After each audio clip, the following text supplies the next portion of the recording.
"Get out of my house, Dad." That's how she said it, calm, sharp, and final. The kind of tone people use when they're done pretending to love you. Her voice echoed down the marble hallway of that riverside mansion, the one that smelled of fresh paint, candle wax, and money that used to be mine. The chandelier above us glittered like it was enjoying the show, and there I stood holding a cup of coffee that slipped from my hand and shattered across the white floor, brown liquid spreading like a wound. Lydia didn't flinch. Caleb, my son-in-law, stood behind her with his arms, folded chin, raised his face, wearing that smirk I used to mistake for confidence. "Lydia," I whispered, "what did you just say?" She repeated it, slower, clearer. "Get out of my house." My name is Raymond Hale, 73 years old, a retired structural engineer from Savannah, Georgia. For 50 years, I built bridges, ports, courthouses, and homes that could survive hurricanes. People said I had a gift for creating things that lasted.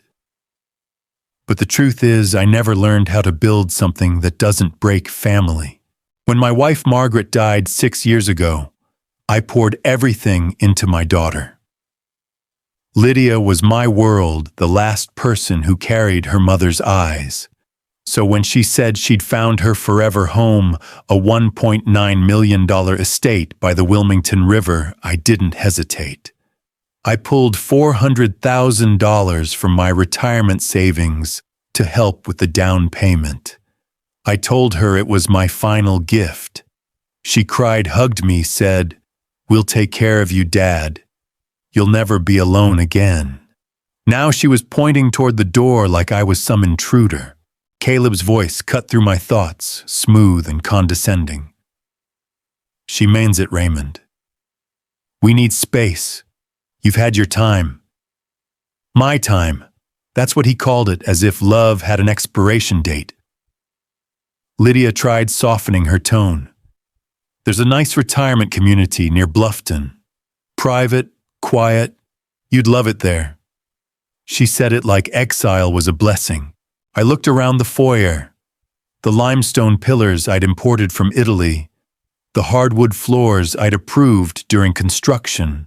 The grand staircase whose blueprints I'd drawn myself.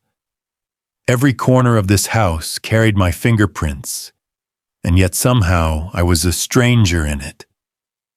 "You promised," I said quietly. "You said this would be our home, 3 generations under one roof." Lydia turned her face away. "Things change, Dad." I nodded. "Yes. People do too." The silence after that felt heavier than any bridge I'd ever built. I bent down, picked up the broken cup, and placed the pieces neatly on the counter. My hands didn't shake. Then I put on my coat and walked through the front door without looking back. The night air hit me cold and clean, carrying the scent of magnolia and salt water. My old Cadillac sat at the curb, patient as ever. When I reached for the door handle, I noticed something, a hairline crack running down the base of the nearest limestone pillar. Small, barely visible. But it was there. Funny thing about cracks, they always start small. I started the engine, the headlights sweeping over the driveway, as the mansion behind me glowed like a photograph of a life I no longer owned.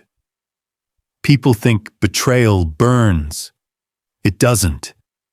It freezes you until all that's left is silence and clarity. As I drove toward the highway, I whispered to myself, "They think they've won." But I've spent a lifetime studying why things collapse and how to rebuild them stronger. They had no idea who they just cast out. Before I tell you what happened next, let me know where you're watching from. Sometimes the place we come from shapes how we survive betrayal. The road out of Savannah felt longer that night than it ever had before. Streetlights slid across my windshield in long golden streaks, each one passing like a quiet reminder of how quickly everything you build can disappear. I drove without turning on the radio. Silence has a way of forcing you to listen to things you've ignored. The creak of the steering wheel, the hum of the engine, the truth you didn't want to face. I checked into a small roadside motel near Wilmington Island. The kind with humming neon lights, faded carpet, and a smell that never quite leaves the air. The clerk recognized me from the old days. "You're Mr. Hale, right, the bridge guy?" I smiled politely. "Used to be." In the mirror above the sink, I barely recognized the man looking back, hair-silvered eyes, sunken but alert. When you lose everything in one night, the face you see changes too. It becomes harder, quieter, older, but sharper. I sat on the bed and pulled out the folder I'd brought with me when I left, a habit I never dropped from my working years. I always carried copies of plans, receipts, property files, anything important. Inside was a single document I hadn't looked at in months, the bank withdrawal slip. $400,000. My signature, bold, clean, confident. I traced my name with my thumb. That signature had built their mansion. Now it felt like a gravestone. When Lydia first asked for help, I remember how hopeful she sounded. "Dad, this isn't just a house, it's a legacy. A place where you can grow old, surrounded by family." She'd even called it the Hale Estate when the real estate agent handed her the brochure. I remember standing by the river the day they got the keys. The tide was high, the light was perfect, and she hugged me so tightly, I thought maybe, just maybe, I'd done something right as a father. We took a photo together in front of the entryway. Her smile was radiant. Caleb's hand rested lightly on her shoulder, the same hand that would later push me out the door. Looking back now, I realize that day was the peak, and everything after was just slow erosion. The first cracks had shown early, little things. A tone in Lydia's voice when I reminded her to lock the workshop door. A look from Caleb when I offered to pay the power bill. The way conversation stopped when I entered a room. It was like watching termites eat through wood quietly, efficiently, invisibly. That night in the motel, I spread all the papers out on the thin blanket, the withdrawal slip, the property deed copy, even the inspection report I'd saved out of habit. Old engineers don't throw away blueprints, even emotional ones. Then something caught my eye. On the deed copy under co-signatories, there were two signatures, Lydia's and mine. But below that faint, almost hidden, another note had been added. Supplementary financial agreement recorded October 11th. I hadn't signed anything in October. I felt the first real flicker of anger since leaving that house. Not the kind that burns fast, but the kind that heats slow and steady like steel in a forge. Because when you spend 50 years studying how structures fail, you recognize a pattern, a stress line before it snaps. I picked up my phone and opened the banking app. There it was, a $100,000 transaction, dated 2 weeks after the purchase under a secondary mortgage listing my name. I hadn't approved it. I hadn't even known it existed. My daughter hadn't just betrayed my trust. She'd used my name. I leaned back in the chair, staring at the ceiling where the plaster was cracked like a road map. Every betrayal starts with a signature, doesn't it? I exhaled slowly and said out loud, "So that's how it's going to be." The next morning, I watched the sunrise over the water from the motel balcony. The world outside was calm, golden, almost forgiving. A pelican flew low across the river wings, skimming the surface, And I found myself whispering something I hadn't said in years. Lord, if this is what it takes to see truth, I'll take it. Just give me strength not to lose myself while I'm learning. The wind carried the words away. But somewhere inside, something shifted, not broken, not bitter, just awake. For the first time since Lydia's words cut through me, I didn't feel like a victim. I felt like an engineer again, someone who knows exactly how to rebuild after a collapse. Sometimes faith isn't about asking for miracles. It's about accepting the demolition before the new foundation is laid. By morning, I had a plan, at least the outline of one. Decades of work in engineering teach you something about crisis. You never panic, you investigate. Structures don't just fail out of nowhere. There's always a reason buried in the blueprints. People, I was beginning to realize, aren't so different. I drove into town just as the sun rose over the marshes. The air smelled like salt and possibility. I parked outside the First Coastal Bank of Savannah, the same place where I'd signed the cashier's check months ago, back when I still believed in happy endings. Inside the lobby gleamed with polished tile and polite indifference. A young teller recognized my name from the withdrawal slip. "Mr. Hale," she said, smiling like nothing in my world had changed. "How can we help you today?" I slid the document across the counter. "This transaction," I said. $400,000 made out to my daughter Lydia Carmichael. I need a full statement of everything tied to it. She hesitated, then typed rapidly. "Do you mean the mortgage and the supplemental line?" I frowned. "The what?" Her expression changed instantly, professional mask cracking just enough for me to see the confusion behind it. "It shows here," she said, "a supplemental loan in your name, processed October 14th, $100,000. I felt my pulse thud once in my throat. "That's impossible. I never applied for any loan." "Maybe your daughter submitted it on your behalf. Says here she delivered the documents in person while you were recovering from what the teller blinked. It notes you were under medical observation. Post-surgical. I hadn't seen the inside of a hospital since my knee replacement 12 years ago. Something inside me shifted, quiet but cold. I thanked her, asked for a printed record, and walked back into the sunlight. The paper in my hand might as well have been a detonator. Back in my car, I stared at my name under the loan signature line. Neat, precise, familiar. Too familiar. It was my handwriting. Every curve, every flourish, identical to the way I'd written since college. Perfect forgery. I thought of Lydia's hand guiding mine at the dining table when she was a little girl, practicing her signature beside mine on scraps of paper. She used to laugh when I corrected her loops. "I'll never write like you, Dad," she'd say. Turns out she was wrong. The next person I called was George Adler, an old colleague and friend.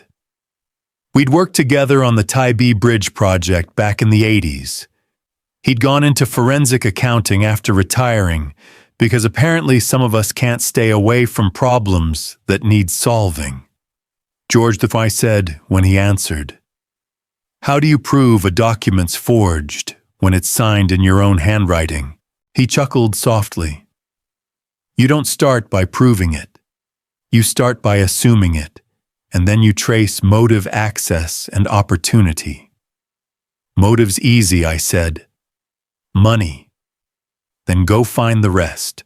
He met me that afternoon in a small cafe downtown. George was older now, heavier, but his mind was still sharp as rebar. He examined the printout with a magnifying glass he carried in his pocket. "Ray, this isn't photocopied. It's digital replication. Someone scanned your signature from another document and overlaid it. You'd need banking access or an insider to pull that off. I stared at him. An insider, he nodded. Or a relative with your paperwork. The words hit harder than I expected. Because Lydia had helped me organize every folder when I retired.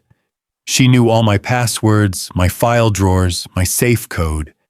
She'd even joked about it once. See, Dad? If you ever disappear, I can still pay your bills. Now it felt less like a joke, more like prophecy. That evening, I drove past the estate. The sun was setting behind the cypress trees, washing the limestone walls in gold. From the road, the house still looked flawless, elegant, untouchable. But I knew better. Caleb's BMW sat in the driveway. Lydia stood on the balcony, phone pressed to her ear, pacing fast. She didn't see me parked beneath the shadow of a magnolia tree. And then I noticed something else near the base of the left pillar. The crack had widened. Barely half an inch, but enough for trained eyes to catch.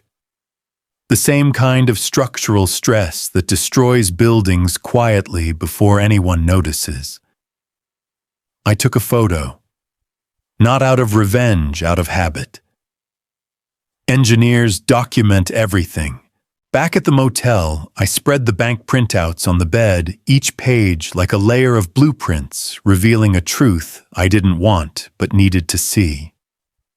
There was a clear timeline now: September, my withdrawal; October, the forged supplemental loan; November, rising household expenses on Lydia's account; December, transfers to Caleb's old business partner in Miami. It wasn't a mistake. It was theft, premeditated, precise, and executed by people who knew exactly how much I trusted them. I closed my eyes and let the anger settle instead of boil. Rage builds fast and collapses faster. I wanted control, not chaos. When I opened them again, the plan had already started forming in my mind, quiet, deliberate, and architectural. They had used my name to steal. I'd used the truth to take everything back. I didn't sleep that night. Not because of anger, but because I was finally thinking clearly. In my career, I'd seen skyscrapers bend under wind loads, bridges twist under strain, but what always fascinated me wasn't the collapse itself. It was the pattern, the small shifts that warned you long before the fall. Now I saw the same pattern in my own family. The cracks had always been there, I'd just painted over them. At sunrise, I called George again. You said forgery needs opportunity. What if I can prove motive too? He hesitated. You found something. More than something I said. I found a foundation that's already failing. By mid-morning, I was sitting in the parking lot of the Savannah County Building Department, my car facing the river. On my laptop glowed the city's anonymous structural report form. The irony wasn't lost on me. I'd written dozens of these in my career, inspecting bridges and homes after hurricanes. Now I was submitting one for a house I'd helped pay for against my own daughter. Under reason for concern, I typed carefully visible settlement cracks on primary load-bearing pillars. Risk of structural failure. 214 Wilmington Point Drive. Request immediate inspection. I attached the photo I'd taken the previous evening, the small dark line running through pale limestone. It wasn't large enough to condemn the house yet, but it was enough to start a process. The kind of process that forces truth out of hiding. When I hit submit, a notification appeared. Case 48372, active investigation. Inspector assigned 48 hours. 48 hours. That's all it would take before everything Lydia and Caleb built on deception started to shake. 2 days later, I drove by the estate again. An official inspection van was parked in the driveway, orange cones blocking entry. Two people in hard hats were taking measurements near the porch, while another snapped photos of the foundation. Through the window, I saw Lydia pacing, phone clutched to her ear. Caleb stood nearby, his face tight with irritation. From where I sat, it looked almost poetic, my daughter standing inside a house, literally cracking under her lies. When one of the inspectors placed yellow caution tape across the front entrance, Lydia burst through the door. "You can't do this," she shouted. "This is harassment. We've done nothing wrong." The inspector's calm voice carried across the yard. "Ma'am, this property's being assessed for safety concerns. If we find active settlement, occupancy may be temporarily restricted." Caleb threw his hands in the air. "This is ridiculous. Somebody's trying to ruin us." I smiled behind the steering wheel. Somebody indeed. The city would do the rest. I knew the rhythm of bureaucracy, slow, precise, unstoppable. That evening I stopped by a diner downtown. Same corner booth I used to sit in after long shifts. The waitress Mabel poured coffee and asked how retirement was treating me. "Not as quietly as I expected," I said. While she refilled my cup, I opened my laptop and checked the city portal. Case 48372, active structural irregularities confirmed. Further testing scheduled. Perfect. As I watched the notification blink, my phone buzzed. A message from an unknown number: "Stop this or we'll make you regret it." No name, but I didn't need one. Fear always leaves fingerprints. I stared at the text until the waitress asked if everything was okay. "Just family business," I said. The kind that teaches you more than you ever wanted to know. Later that night, I sat at the motel desk, the lamp casting a circle of yellow light across my notes. Each page was part of a plan, now dates, documents, cross-referenced signatures. I wasn't rushing. Engineers never rush. We calculate, reinforce, and let gravity do its work. My revenge wouldn't come from rage.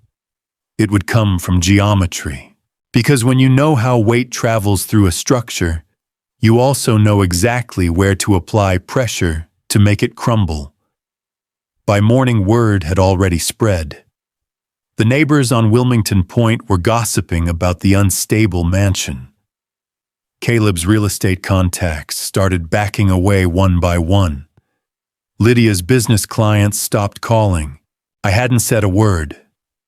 All I did was tell the truth, and truth, once released, travels faster than rumor. Standing by the window, coffee in hand, I watched the sun rise over the marsh. It glowed red the way steel does before it hardens. If you're still watching my story up to this point, type 1 in the comments. I want to know how many of you have seen something beautiful built on a lie and watched it fall. That morning breeze carried the scent of salt and faith. It reminded me of something Margaret once said while we were rebuilding after a storm. Sometimes God doesn't stop the flood. He just makes sure the foundation you rebuild on is stronger. I closed my eyes, let the wind hit my face, and whispered, "All right then, Lord. Let the water rise. I know what to build next." You can tell a lot about people by how they handle pressure. Most structures fail not because of their design, but because someone ignored the load limit. Families aren't any different. By the end of that week, the city had issued an official notice: property under investigation. Occupancy temporarily restricted. Lydia called 3 times. I didn't answer the first 2. On the third, curiosity won. "Dad," she said, her voice tight, trembling, but rehearsed. "This inspection nonsense, did you have something to do with it?" I let the silence stretch just long enough for her confidence to melt. "What makes you think that, sweetheart?" Because you're the only one who'd know about the foundation. You've been angry since you left. But this is cruel. Cruel, I repeated. Cruel is forging your father's name on a $100,000 loan and pretending he's crazy when he finds out. She gasped, but I didn't give her a chance to speak. Tell Caleb he should have checked who still owns the land title. The house sits on my property, Lydia. Legally, the deed's still in my name. Silence. Then a single broken whisper. You kept it. Always keep your foundation, I said, and hung up. That night I met George again at the diner. He brought a folder, thick, heavy, the kind that makes grown men sweat. Inside were bank statements, property filings, and something I hadn't expected, a flagged report from the fraud division. Ray George said, lowering his voice. They took out another loan. This one's for $60,000 secured against the house using your social security number. I didn't speak, just exhaled through my nose, slow and steady. Can we prove it? He nodded. Absolutely. We can file for investigation, maybe even criminal charges if you want to push it. Oh, I'll push it, I said.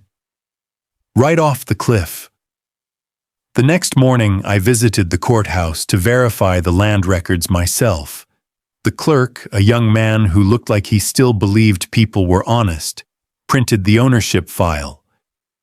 According to our system, he said you still hold primary title on the property. Transfer wasn't completed, missing notary signature. I smiled. That means the loan's unsecured. He blinked.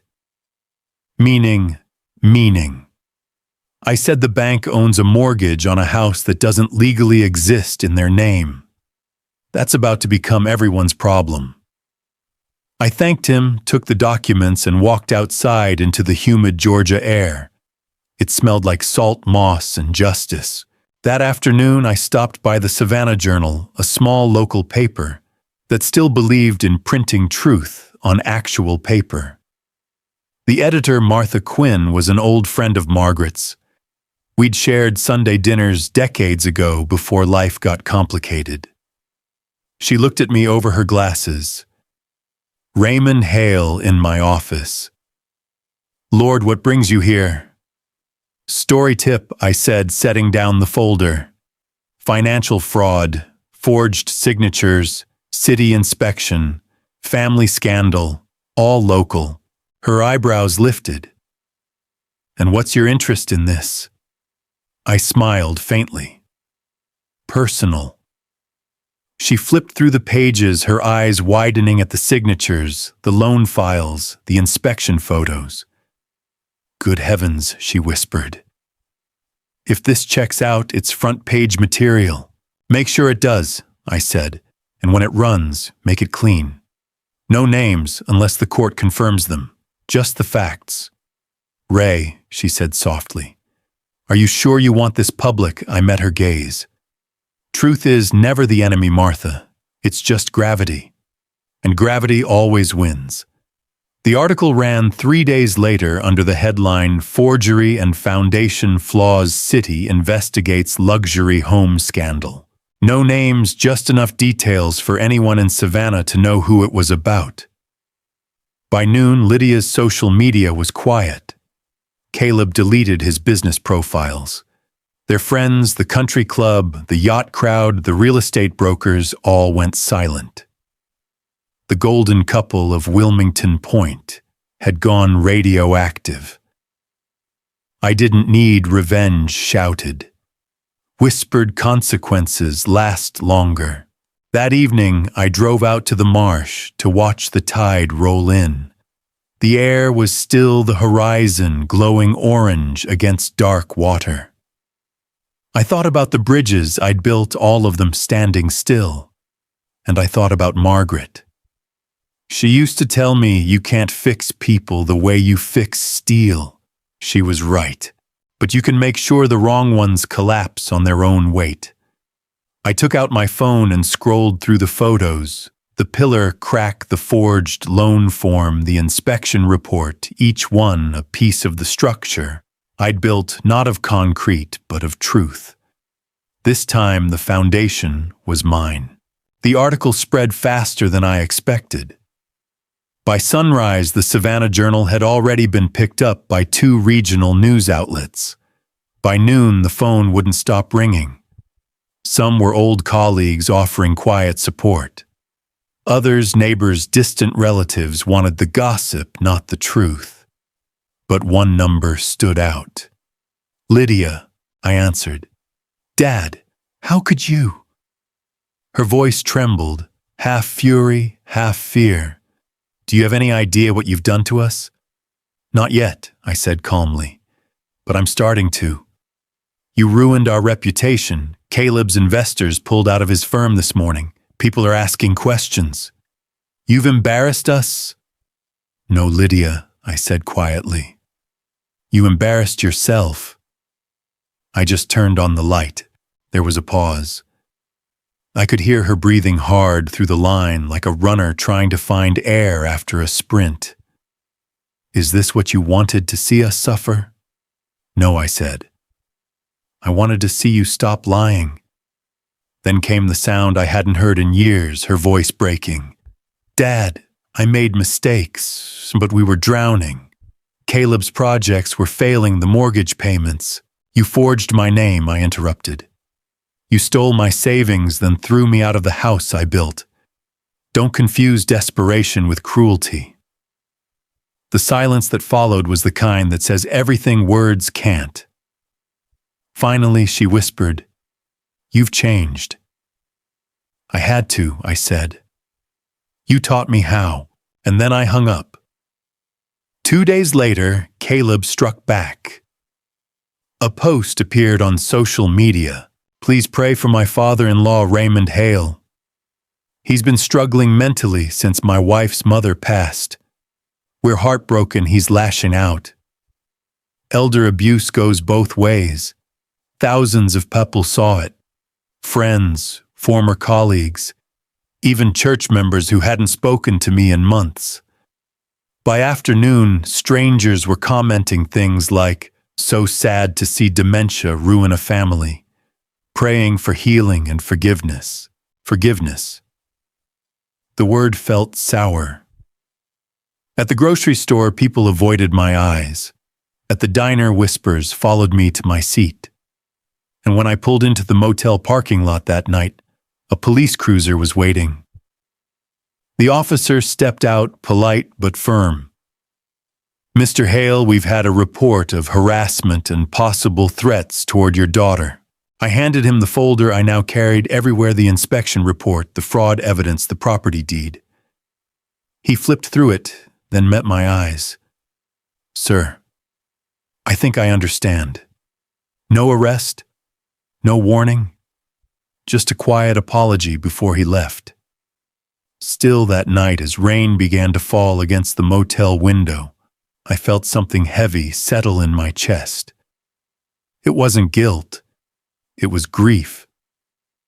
Grief for the family I thought I had, the legacy I'd tried to build, the daughter who'd traded her soul for status. The storm outside mirrored the one inside. Thunder rolled over the marsh, low and distant at first, then closer.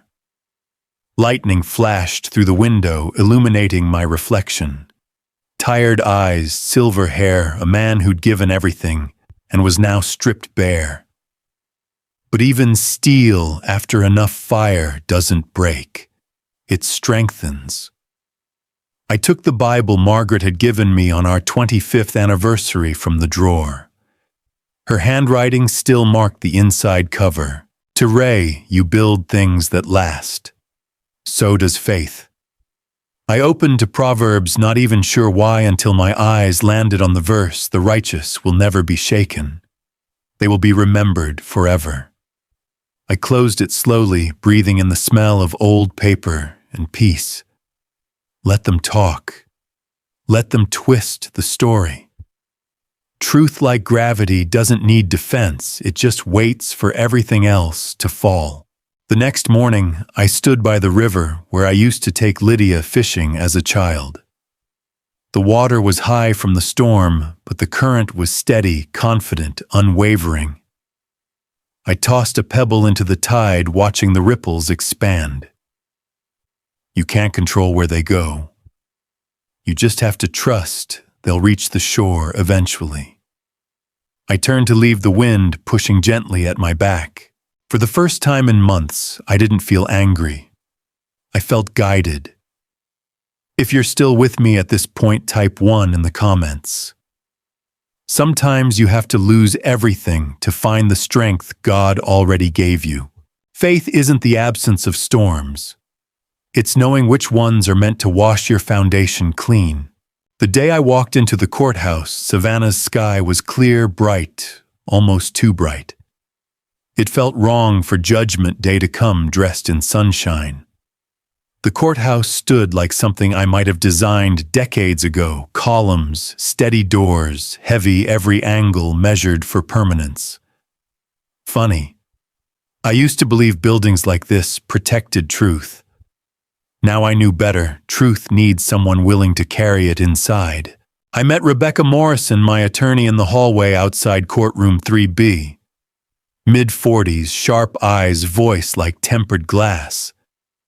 "Mr. Hale," she said, shaking my hand. "I've reviewed the files your friend George sent over. It's airtight." "Good," I said. "Let's build this case like I build bridges, no weak points." She smiled slightly. "You engineers. Always thinking in load-bearing terms." Inside, the air was thick with silence. On the other side of the room sat Lydia and Caleb, both looking smaller than I remembered. He wore a navy suit too tight across the shoulders. She wore black, her hair pinned back, eyes red-rimmed but dry. Their attorney, a young man trying too hard to look confident, kept whispering to them like a teacher coaching children before a recital. The bailiff called out, "Case 24-1185, Hale versus Carmichael." I sat straight, hands folded, not because I was calm, but because control is what you wear when you've already lost everything else. Rebecca rose first. Her opening statement was clear, calm, methodical. "Your Honor, my client is not here for vengeance. He is here for restoration. This case concerns financial fraud, identity theft, and the deliberate concealment of property defects in a residence purchased with his funds." She walked toward the judge, holding the folder I'd built piece by piece like blueprints of betrayal. "These aren't assumptions. These are signatures. These are transfers. These are truths." Then she turned to Lydia's table. "And those," she said softly, "are choices." Even the judge paused at that. When it was my turn to testify, I stood and took the oath. The wood grain of the witness stand looked familiar, oak, polished, strong. I rested my hand on it like an old friend. "Mr. Hale," the judge said, "you're claiming your daughter and her husband forged your name on a loan. Can you prove that?" "Yes, ma'am." "Yes." I pointed to the enlarged exhibits on the projector screen, my genuine signature from a 2019 engineering permit, the one from the October mortgage file, the overlay analysis George had created showing perfect digital alignment. "Forging a signature by hand leaves human error," I explained. "This one doesn't. It's a copy-paste from a scanned document. I know because I signed thousands of pages in my career, and not once did I make the exact same curve twice." The judge leaned forward slightly. "Go on." "They used that forgery to take $100,000 in my name on property that legally was still mine." Rebecca handed over the land deed. "Your Honor, the notary signature was never filed. Ownership never transferred." The defense attorney objected weakly. "Clerical error." The judge shook her head. "Clerical error doesn't explain identical signatures, counselor. Then came the building inspector's report, the one that started it all. The official confirmed under oath that the cracks were real, that they'd existed before closing, and that Lydia and Caleb had failed to disclose them. In professional terms, he said the house was a ticking time bomb. I watched my daughter's face as he spoke. No anger, no denial. Just exhaustion, the look of someone finally realizing gravity can't be bargained with. During the recess, Rebecca turned to me. They'll try to settle, maybe claim emotional distress. I shook my head. No settlement, no shortcuts. I want the record to stand.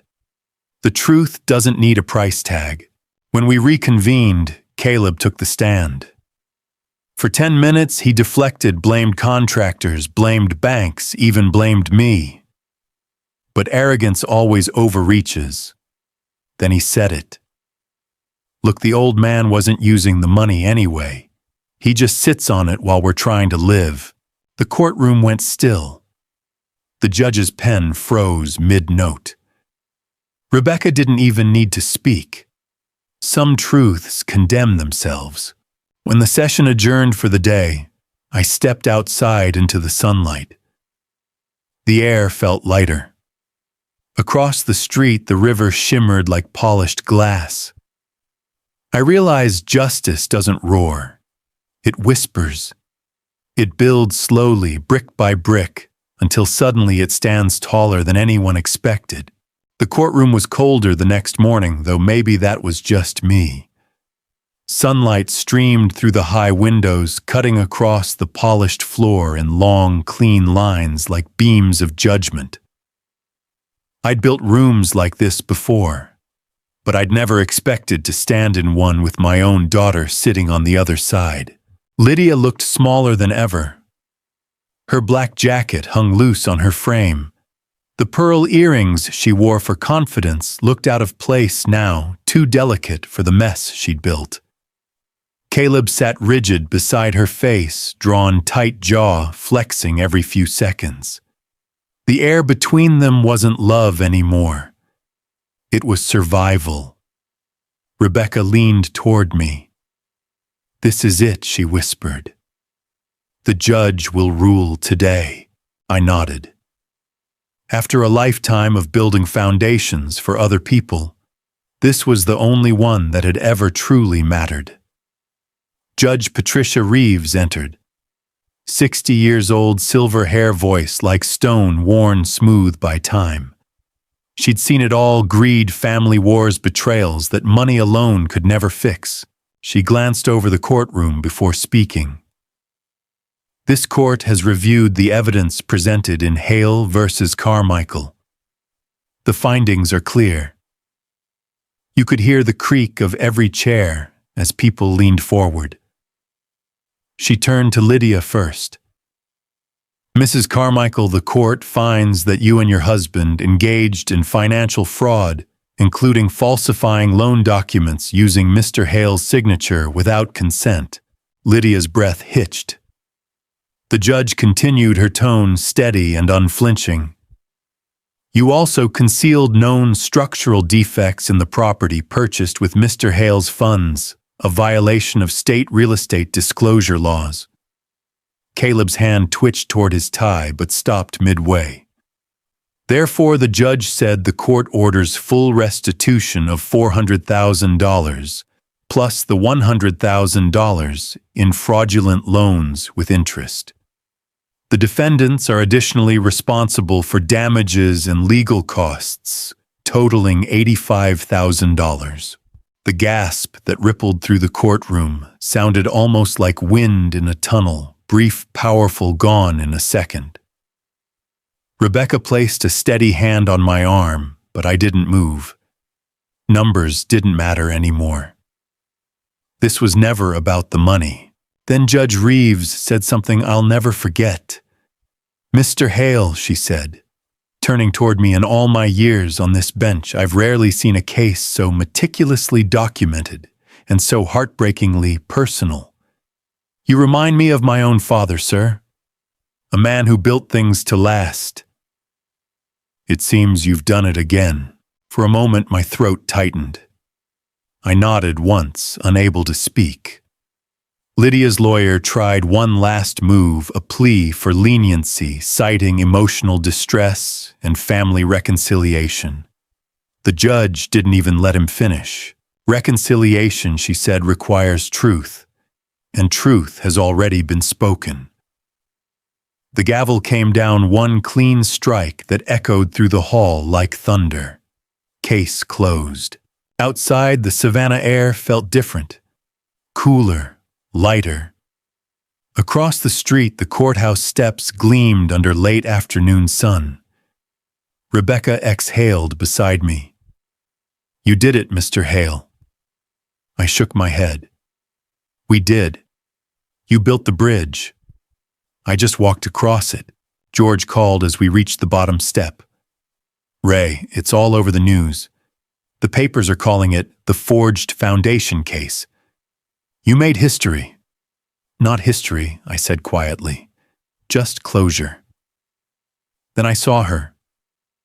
Lydia stood near the parking lot alone.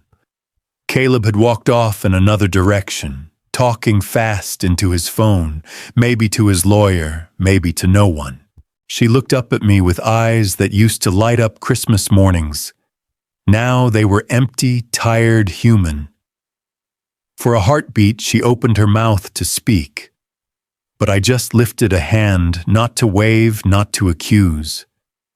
Just to stop her. Some bridges once burned should stay that way.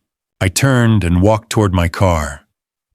The late day light fell across the courthouse columns, long and golden, and for the first time in years, I felt weightless.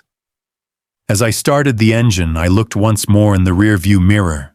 The courthouse behind me stood tall, unwavering, a structure built on law and consequence.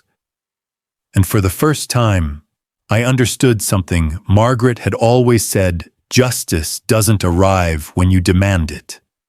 It arrives when you're finally strong enough to stand in it. Spring came to Savannah early that year, warm and bright, as if the city was trying to apologize for what winter had done. I'd bought myself a small brick cottage on the east side of town.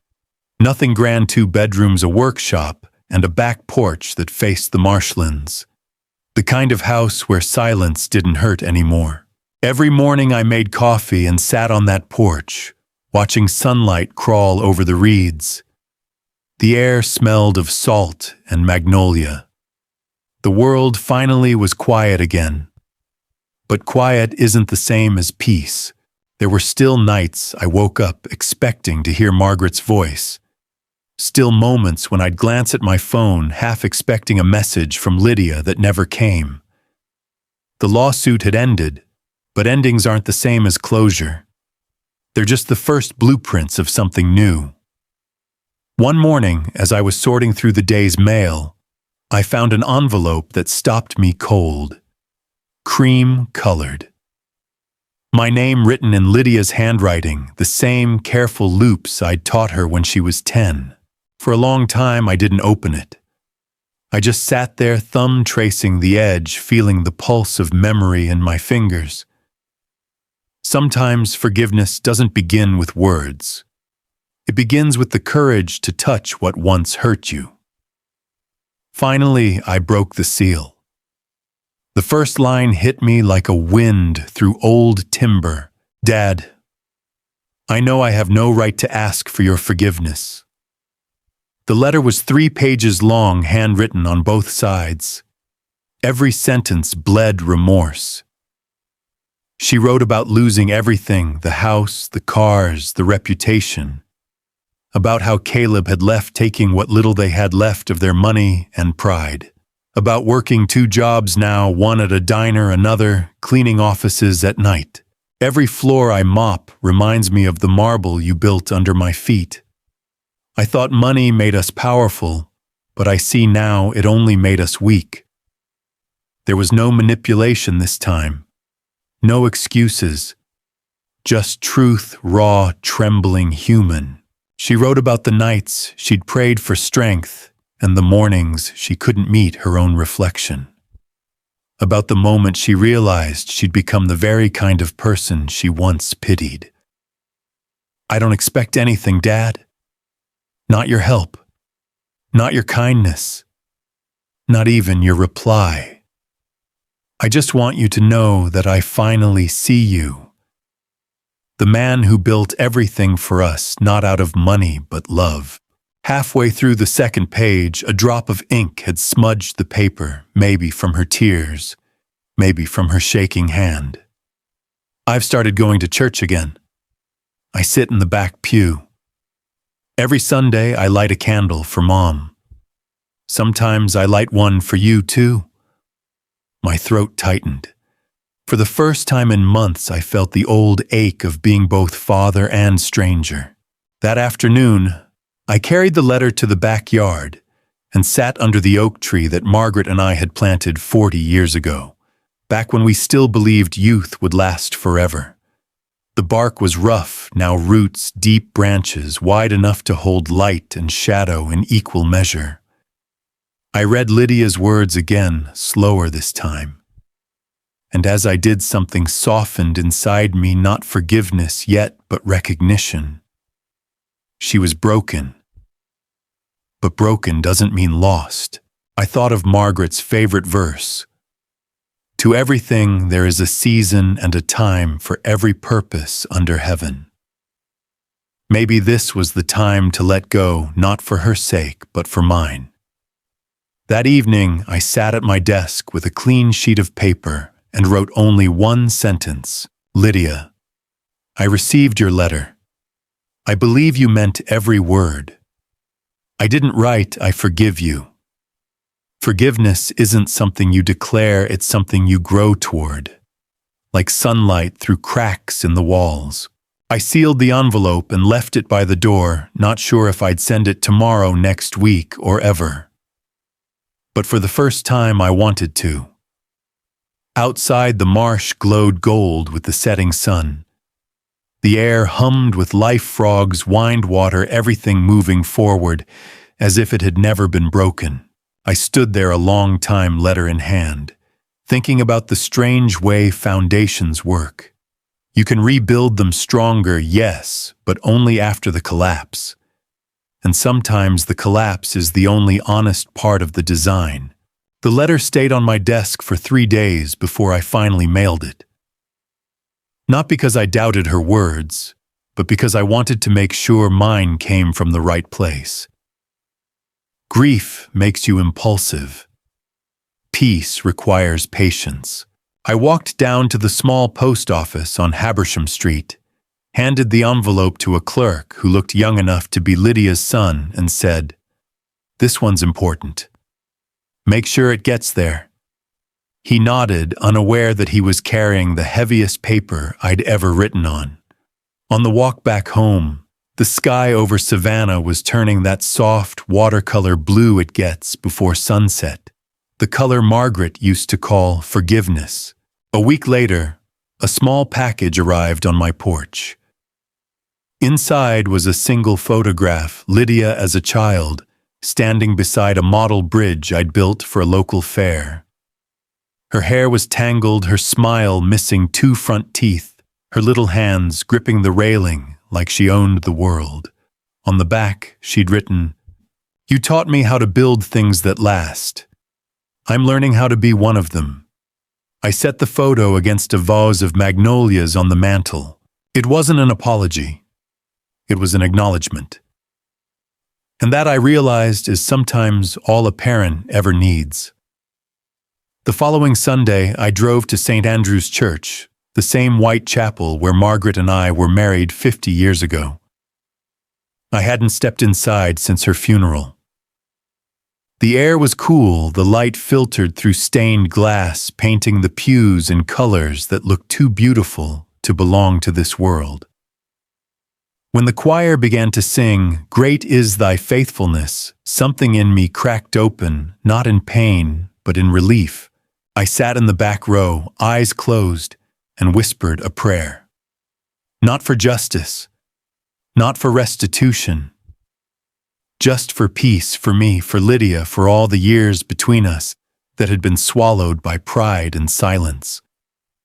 When I opened my eyes, sunlight was spilling across the floor, right up to my shoes, warm and steady. It felt like grace finding me in a place I'd forgotten existed. After the service, I stopped by the river. The same place I used to take Lydia fishing when she was 7, when she still thought I was invincible. The tide was low, the water calm. I thought about everything that had happened, the lies, the courtroom, the letter, and realized something that took me 73 years to understand. Some structures are meant to fall. Because what replaces them isn't a house or a reputation or even a family name. It's character.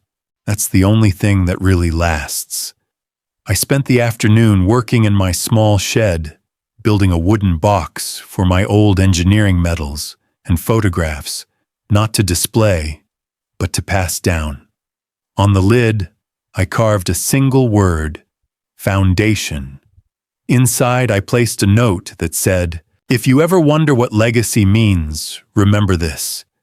It isn't money or buildings or even forgiveness. It's the courage to rebuild with kindness even after someone breaks what you made." I sealed the box and tucked it under the oak tree in my backyard, right where Margaret used to sit every evening with her cup of tea. The roots there ran deep. I figured they'd keep it safe.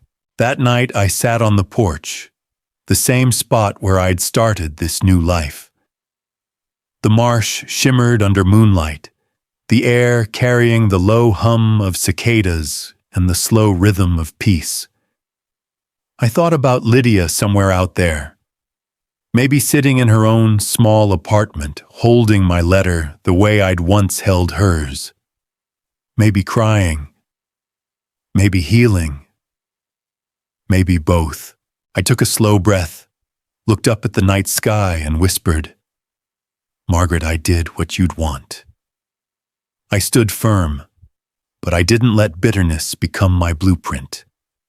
The wind moved through the trees, soft and sure, almost like an answer. Faith doesn't erase what's broken. It teaches you how to build beauty out of what remains. And if you've stayed with me this far, you already know this isn't just a story about betrayal or money. It's about what we all leave behind, not the house, not the bank account, not even the apology, but the strength to keep standing when the ground gives way. Because no matter what collapses, you can always build again. If this story moved, you subscribe to Brian Stories and share it with someone who believes it's too late to start over. It's never too late to rebuild your foundation.